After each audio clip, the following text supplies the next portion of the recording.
来继续来看，准总统赖清德伫520就任进前到产业界来拜访。第3站的重点是 AI 人工智慧，今仔日来到桃园华雅科技园区，甲将近30间的 ICT 产业的业者来座谈。因为520就要上任，我的责任是让国家无缝接轨，持续的稳定前进。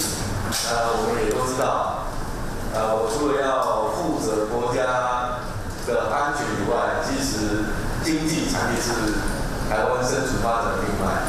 很多人以为我们只有半导体产业那其实我们在场的 ICT 产业更是强劲。我刚刚特别有听到施怡小姐有特别提到，我们每一年在场的每一年相关的这个企业，每一年创造了2000亿美金以上的国际采购，这代表我们的实力。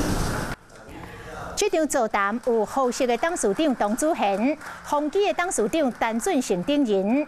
座谈会了后，赖清德嘛到广达的总部来参访，由董事长林碧丽来陪同。赖清德强调讲，经济产业是台湾生存的命脉，要安怎让 ICT 的产业继续兴旺发展？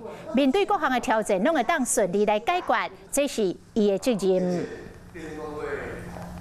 Hello， 大家好，我是林文。想要抢先掌握最及时的新闻资讯吗？赶快订阅、按赞、开启小铃铛，锁定华视新闻的 YouTube 频道。